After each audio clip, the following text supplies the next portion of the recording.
Hello, my soul sisters and brothers. Mindy here, coming to you from a train station that I'm hanging out at, waiting for my parents to arrive on a train. And I think it's the first time I've ever hung out at a train station in the US, which is kind of funny. But anyways, I'm coming today to talk to you because about fear and how it is so sneaky and tricky. And so many of the women that I talk to are amazing women, amazing. And a lot of them have been telling me, people have been telling them that they've got a lot of fear and they don't get it. They're like, I'm not a fearful person, which is absolutely true. And yet, if you're human, fear exists in your life. Like, it just does. And you can't get away from it. So you have to be able to look at it, see it for what it is, and decide. Do I want to allow this invisible fear prison to keep contracting around me, keep controlling me, keep me from my greatness? Or do I want to do something about this and break free from this goddamn fear prison that I can't see? That's the tricky part, is that you can't see it because it's subconscious. But I want to bring a little bit of light to this subject today because fear, it's so tricky. It's not just like, oh my gosh, I'm gonna die, so I have to be afraid. Like, that's not it. I mean, yes, of course there's fear like that, but that's not the fear that we're facing every single day. We live in a day and an age where we don't have life and death sort of events happening to us most days. You know, it's not like 100 to 1,000 years ago where, you know, people were just worried about growing enough food to get through the winter. That's not what we have to live off of anymore. Okay, we have enough. We have so freaking much. We have so much abundance all around us. So now the fear is more subtle. It's more mental and emotional fears that we are facing. You're welcome, Stephen. And the fear that we're facing can come up in a lot of different ways. So I just want to bring up a couple of different ways, and I've just got some notes because I'd like to do these things smartly. So one of the ways that fear comes up is that you're just not feeling like your best self. If you're not feeling like your best, most authentic, most powerful, potent, amazing self, and you're not living your life's dream to the fullest, then there is an element of fear coming into your life, holding you back and keeping you from that greatness. A lot of times, fear can look like justifications. Well, I'm not succeeding at work, or I'm not doing the business, or I'm not making enough money because of whatever. And you can come up with all these amazing justifications that make perfect sense. And they're probably not true at the same time. You're making them true because you believe them, but that doesn't necessarily mean that they are ultimate truth, if that makes any sense. Okay, so justifications. If you're justifying not having enough, or not being enough, or not doing like the best that you can do, then that is fear, and it is sneaking into your life, and it's controlling you from the background. You know, there's also subconscious sabotage happening. Have you ever noticed that when you really want something, you go after it, and then somehow you end up sabotaging your own success? Yeah. Oh my gosh. You can actually sabotage the things that you so want in this world because it doesn't match your belief system. And the belief system is where our fears come from, because the beliefs were just implemented to keep us safe and to, you know, help us through life.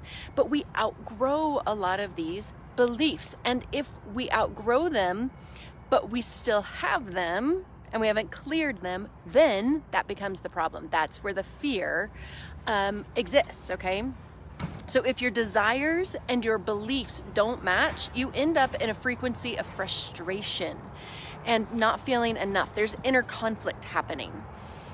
Another way that fear shows up is compulsive actions, where you don't feel like you're in full control, where you're allowing yourself to be distracted. You're indulging in Facebook way too much. You're not just getting like the dose that you need, but you're spending an hour or 2 hours or whatever on it. Or a compulsive action is like, it looks like I'm doing something really good by reading all these books, but by reading all of these books that are self-help books, you're just distracting yourself from the real problem that's underneath of it, and you're just consuming knowledge, but you're not actually taking actions and making the changes that you need in order to live your fullest life.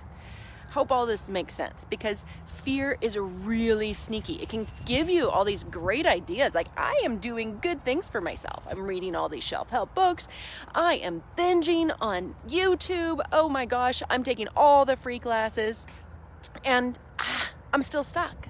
I just don't get it. I just don't get it. Does anybody ever feel like that? Okay. All right.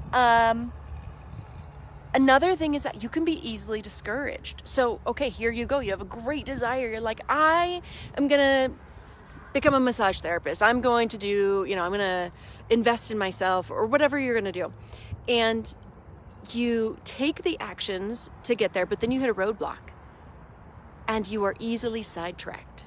You're easily knocked off of your path, and you quit. I mean, when shit hits the fan, you just crumble. Instead of rising to the occasion, fear allows you to crumble and just go back into your shell and say, well, I guess it wasn't meant to be.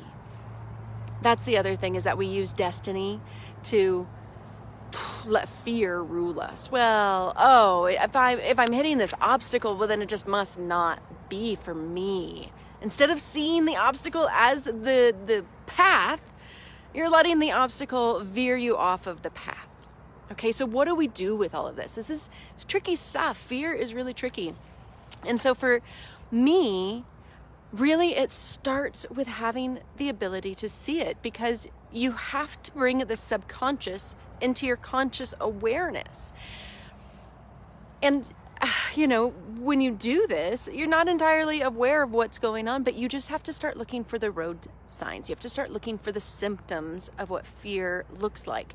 So when you're feeling frustrated, when you're feeling like you're letting yourself get distracted from what you really want most in this world, when you are feeling shame or guilt, those kinds of things are all fear showing up in different ways. Okay, so you've got to see the symptoms.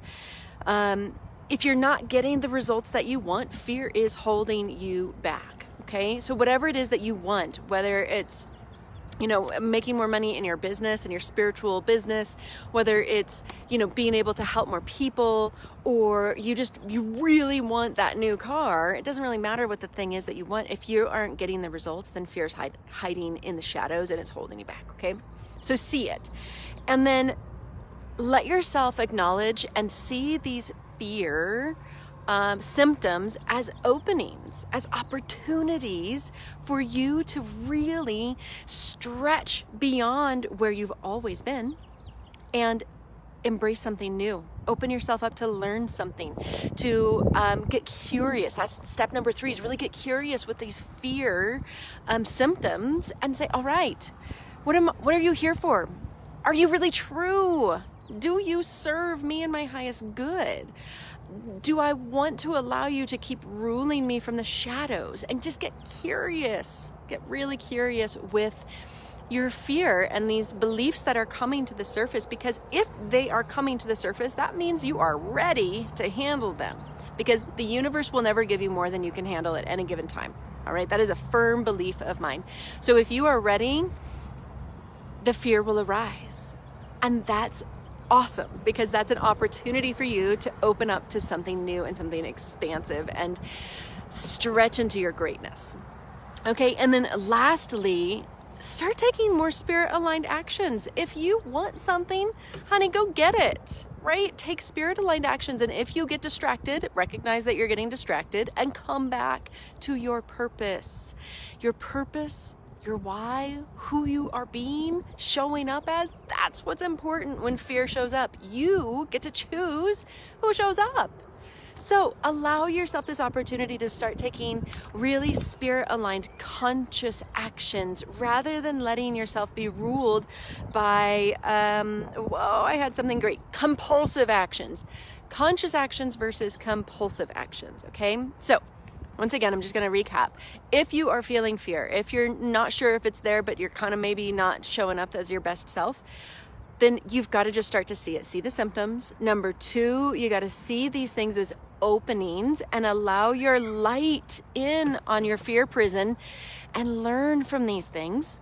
Number 3, get curious with all this fear prison BS. You don't need it anymore. So get really curious with it. Just start asking it questions and start creating doubt around the certainty you have about your beliefs. Because whether or not you know it, you're certain about your beliefs. That's why they keep holding you back. Oh, and then number 4 is start taking spirit-aligned conscious actions so that your highest, best self can show up anywhere you go. All right? And this is all part of what we do in Sacred Fulfillment. Oh my gosh, I love helping women just like you be able to really take your fears and learn about them and overcome them, replacing them with better patterns so that you can make the money that you want to make easily doing the thing you love, your heart's desire, the passion that is in your heart. You can make money doing it, and you can support yourself and your family and receive all the abundance that the universe has for you. So if you're really interested in that and you want to learn more, I encourage you to check out my website, mindyarbuckle.com, or just start by scheduling a breakthrough call. It's so easy, it's so fun, they're free. And we'll really get down into what is holding you back and why is it important for you to really take action now. And you're going to end up with a lot more clarity and have some action steps to take you moving forward. And if we want to work together, awesome. And if we don't, then this will be a great opportunity for you as well. But really, I'm here to serve, I'm here to love and help take you to the next level.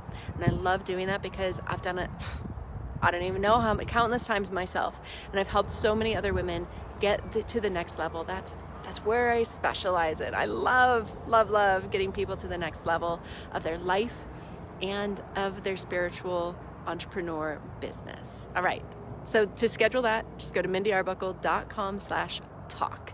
That's it, super easy, mindyarbuckle.com/talk. All right, my friends, I love you. Hope my parents are gonna be here on the train really soon, and have a blessed, beautiful spring day. We'll talk soon.